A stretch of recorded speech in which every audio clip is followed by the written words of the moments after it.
Hello and welcome to Life Beyond the Numbers, the podcast for people who are curious about how to have a more fulfilling work life. We live in a world largely driven by numbers, logic and reason. But how we feel at work and about our work impacts us, our organisations and society. There is a relationship between the numbers of our organisations and the life beyond the numbers. I'm Susan Michelon, your host. I've lived and worked in many countries. I've met people who love what they do and people who don't, people who bring their full selves to work and people who won't. But one thing that I've learned that is common to us all is that we are all unique and have unique experiences. And it's helpful to know that there are others who think like we do, or have had struggles too, or have gone where we want to go, or can show us things we didn't know. So join me and my guests as we place a lens on the human side of work life by sharing insights, stories and strategies to inspire you to let your uniqueness shine through.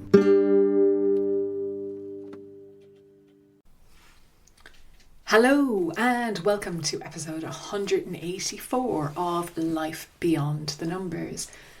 This episode is going out on the last Saturday of July 2024, Saturday the 27th.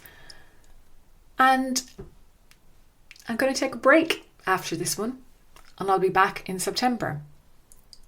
So there'll be no new podcast episodes going out during the month of August. There are plenty to catch up on. As I said, this is episode 184. You may not have listened to all of them, so now is a chance to go back through the catalogue and pick some that you'd like to listen to.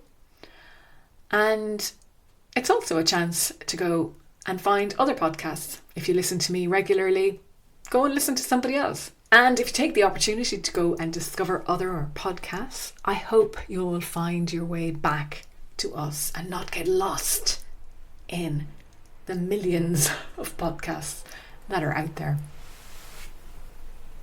Speaking of lost, have you ever been lost? In Wayfinding, the art and science of how we find and lose our way, the author Michael Bond says it can be terrifying and often traumatizing. People who are truly lost are usually unable to make decisions that could save their lives, and they may even think they're going to die. They can end up losing their minds as well as their sense of direction. We don't actually have a directional sense. Our other senses are all that we actually need, at least if we're paying attention to them. People who have a great sense of direction are adept at using their other senses in service of navigating. They remain present. If they get distracted, of course, or if weather conditions make it really hard to see or impossible to see, hear, smell or feel, they'll get disorientated just like everyone else. The author says it's kind of amazing that we don't get lost more often. Most of us are able to find our way around the complex world that we live in.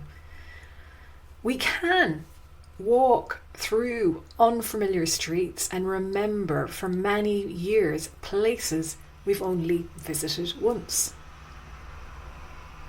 These are, he says, pretty remarkable achievements. And this reminded me, last year I was in Corfu in September, and it had been 25 years since I'd been there.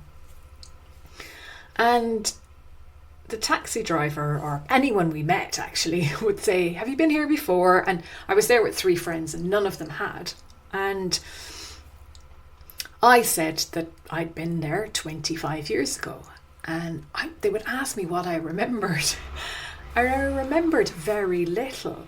But actually, the longer I spent there, the more things started to come back, because many of our memories are actually tied to places.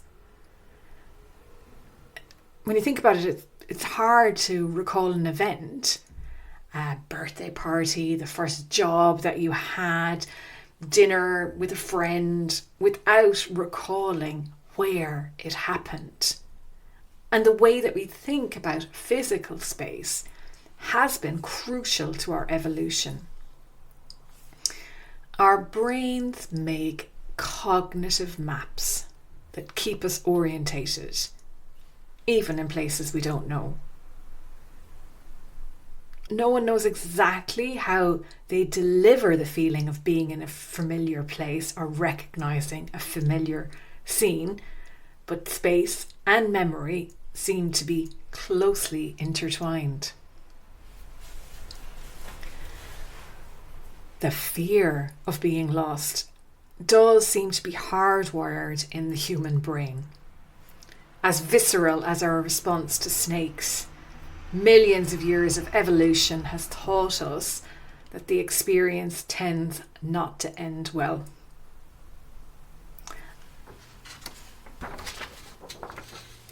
And this fear of being lost runs deep through our culture. Children being lost in the woods is a story that is as common in modern fairy tales as it is in ancient mythology, for example. So how does somebody behave when they're lost? How would you behave when you're lost? Although it can be hard to predict, the search and rescue teams say it's safe to assume that most people who get lost won't do anything much to help themselves. The best thing that you can do if you're lost is to stay put. But this is rarely what we do. Most of us can feel compelled to keep moving and throw ourselves into the unknown in the hope that an escape route will just appear. And accounts by people who have been lost show that this urge to move is extremely hard to resist, even amongst the most skilled navigators. When you're lost, fight or freeze is better than flight, at least until you've had the time to make a plan. 90% of people make the situation a hell of a lot worse for themselves when they realise that they're lost, by running, for example. And then, because they're afraid, they can't solve problems or figure out what to do. So they lose track of how far they've travelled. They might feel claustrophobic if their surroundings are closing in on them. They just can't help this. And a psychologist at a university in Canada who has dedicated his career to studying how lost people behave reviewed more than 800 search and rescue reports from his home state of Nova Scotia, which is 80% forest and is known as the lost person capital of North America. In Nova Scotia, you can get lost by stepping away from your backyard. And in only 2 of those 800 cases did people stay put. And he says that most lost people are stationary when they're found, but only because they have run themselves into the ground and are too tired or ill to continue. So this basic urge or necessity we have to move, no matter what is going on, is like an evolutionary adoption. Because long ago, in prehistoric times, hanging around in a place you didn't know would probably have ensured you were going to be eaten by predators. However, what's a little bit more bizarre, perhaps, is another quirk of this lost behaviour, and that is our tendency to walk in circles when we can't see a spatial clue. This isn't something that just happens in the movies. This happens in real lives. And when the landscape is like a dense woodland or we're in fog, it's impossible almost to walk in a straight line for more than a few meters.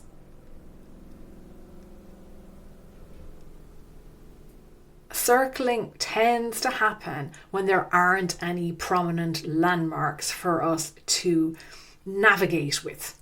A lighthouse, for example, a cell phone mast or a tall tree, tall building, a fence, some mountains, the sea. And if the scenery all looks familiar without this fixed reference point, we'll just drift. And even if we're able to see the sun or the moon, that can help keep us grounded.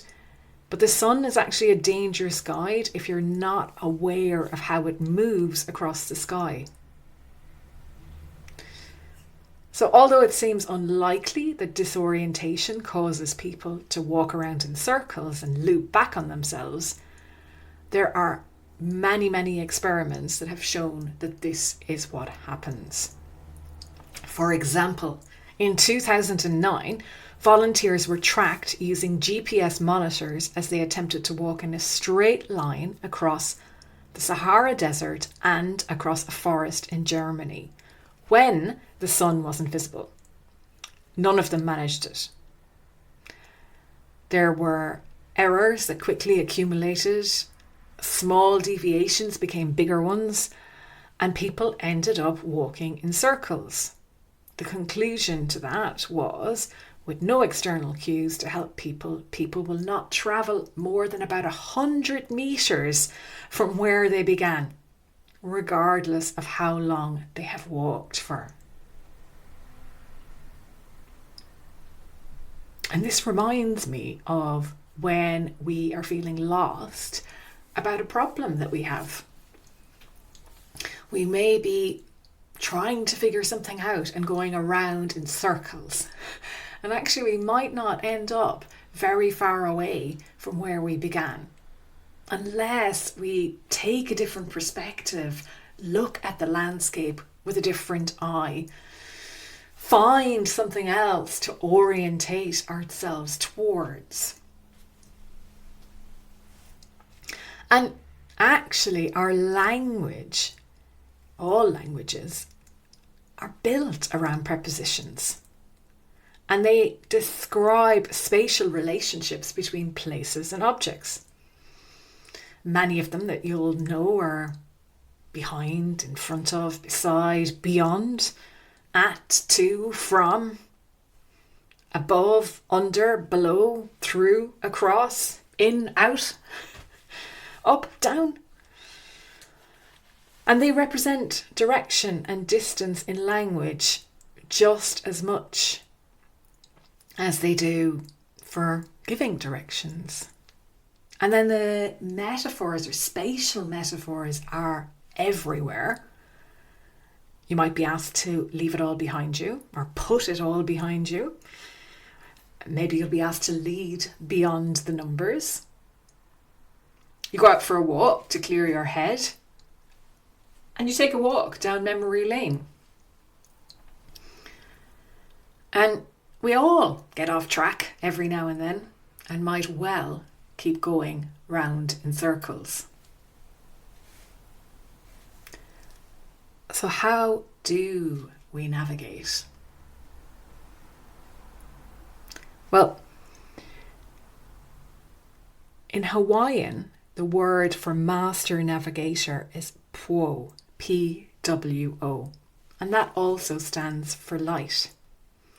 And this master navigator is supposed to shine a light for his people, to guide them and keep them safe.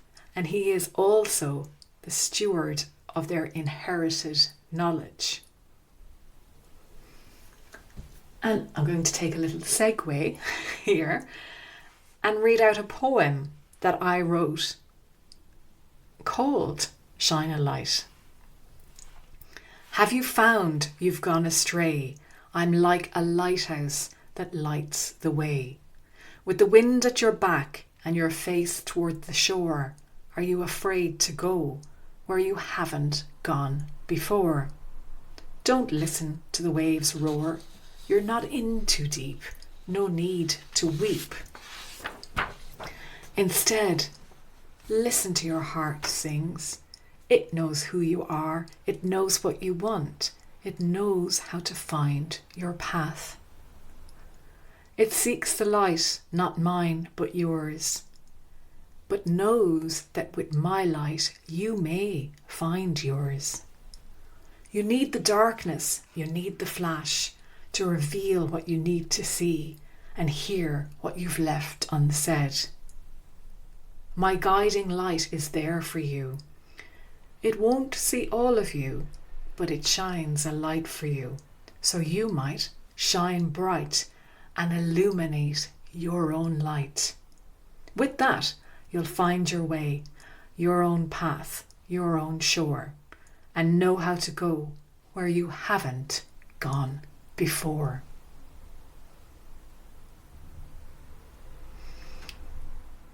It's common for people who are lost to actually lose their heads as well as their bearings.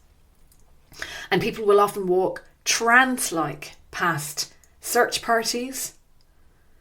And another psychologist who studies lost person behaviour says it's really difficult to interview someone just after they've been found.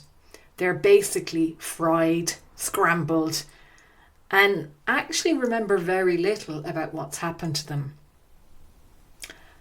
And every now and then, lost people become delusional. In Wayfinding, Michael Bond says that lost is a cognitive state. Your internal map becomes detached from the external world and nothing in your spatial memory matches what you see. But at its core, it is an emotional state. And it delivers what he calls a psychic double whammy, because with this fear, you lose your ability to reason. And we know what stress does to the brain. And it does shut down the parts of us that we need to reason with. It gives us tunnel vision. And psychologists have gathered loads of evidence that stress and anxiety affect the cognitive functions that are essential to wayfinding, to finding our way, to navigating our circumstances. So what does our powerful response to being lost tell us about our relationship with space? Well, it demonstrates how important it is for us to be grounded in physical reality and to have a sense of place. And Michael Bond says that no matter how much time we spend in our digital worlds, we still need to know where we are. Where we are has a huge impact on how we feel. And, we can feel alone, isolated and lost when surrounded by people, especially in the workplace. We can feel lost when we're overworked and overloaded with work and just can't see a way out. Some of our decisions can impair our ability to navigate and to see. So the brain's spatial system seems to use maps not just to represent space, but to organise all types of knowledge. And it is just as good at helping us navigate our inner worlds as our outer ones.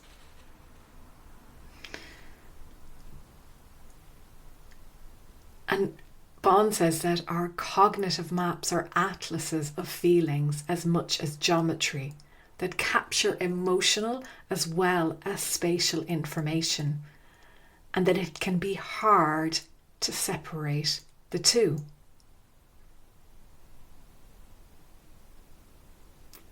Which brings me to another poem I wrote called Inner Personal Route.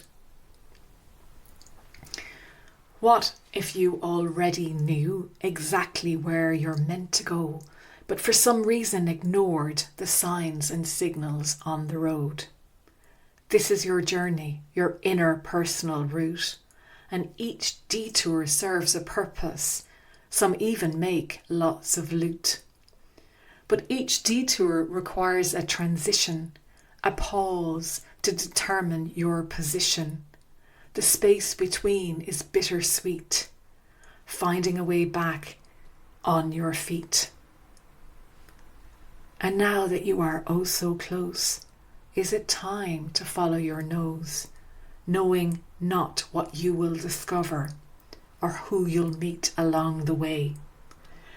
Maybe you'd be happy to pay me to help you uncover your own inner personal route.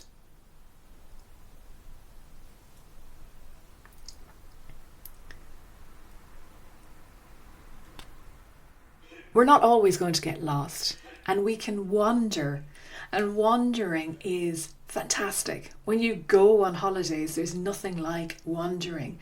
And it reminds me a little bit of being in some cities in Italy, in particular Rome and Venice, where you can wander up and down streets for hours and easily lose yourself amongst the tourists. But also, you're doing your brain a lot of good by navigating and finding your way. And it's kind of good to forget about the GPS every now and then and actually follow your nose rather than being led by someone else. Wandering is powerful, and we make our own way through life. We follow our own path. We set our own direction. We take steps. One of my favourite quotes is by the poet Antonio Machado, and I'm sure you'll have heard me say this before, but he says, "Wanderer, there is no path. The path is made by walking." And a quote I came across by Rebecca Solnit in the book Wayfinding, and her book, A Field Guide to Getting Lost, is a celebration of our relationship with this unknown. And she describes being deliberately lost as being fully present. And to be fully present is to be capable of being in uncertainty and mystery. It is a conscious choice, a chosen surrender, a psychic state achievable through geography. Bond says that we are spatial beings, and the way we experience our environment affects us deeply. So, if you're about to take some time off and go on holidays, or actually, no matter where you go, whether it's to the office or wandering on holidays, remember the Wayfinder's golden rule: to pay careful attention.